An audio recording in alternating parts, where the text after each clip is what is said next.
आज की प्रेरक कहानी। कर्ज। एक सेठ जी बहुत ही दयालु थे, धर्म कर्म में यकीन करते थे। उनके पास जो भी व्यक्ति उधार मांगने आता वे उसे मना नहीं करते थे। सेठ जी मुनीम को बुलाते और जो उधार मांगने वाला व्यक्ति होता उससे पूछते कि तुम उधार कब तक लौटाओगे, इस जन्म में या फिर अगले जन्म में। जो लोग ईमानदार होते वे कहते, सेठ जी हम इसी जन्म में आपका कर्ज चुकता कर देंगे।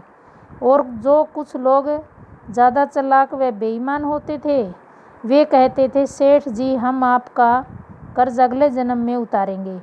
और अपनी चालाकी पर वे मन ही मन खुश होते थे कि क्या मूर्ख सेठ है, अगले जन्म में उधार वापसी की उम्मीद लगाए बैठा है। ऐसे लोग मुनीम से पहले ही कह देते थे कि वो अपना कर्ज अगले जन्म में लौटाएंगे। और मुनीम भी किसी से कुछ भी नहीं पूछता था, जो जैसा कहता वही में लिख देता था। एक दिन एक चोर भी सेठ जी के पास उधार मांगने पहुंचा। उसे मालूम था कि सेठ अगले जन्म तक के लिए रकम उधार देता है। हालांकि उसका मकसद उधार लेने से ज़्यादा अधिक सेठ की तिजोरी को देखना था।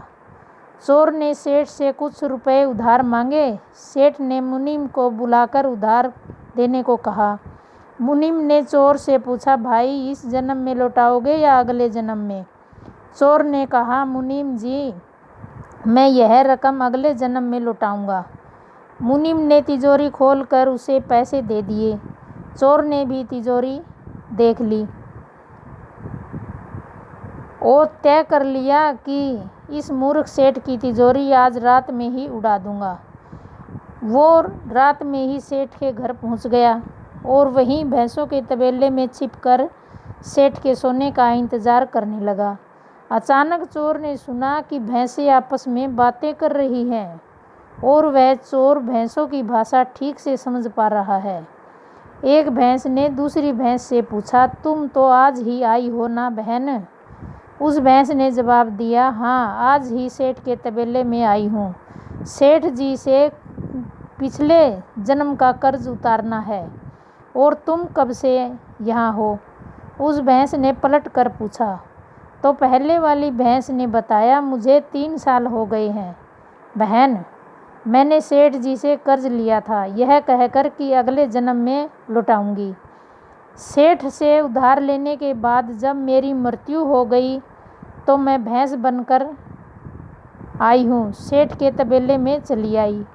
अब दूध देकर उसका कर्ज उतार रही हूँ। जब तक कर्ज की रकम पूरी नहीं हो जाती तब तक यहीं रहना होगा।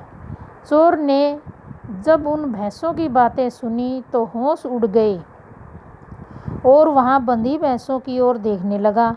वो समझ गया कि उधार चुकाना ही पड़ता है, चाहे इस जन्म में या फिर अगले जन्म में, उसे चुकाना ही होगा। वह उल्टे पांव सेठ के घर की ओर भागा और जो कर्ज उसने लिया था उसे फटाफट मुनीम को लौटाकर रजिस्टर से अपना नाम कटवा लिया। हम सब भी इस दुनिया में इसलिए आते हैं क्योंकि हमें किसी से लेना होता है तो किसी को देना होता है।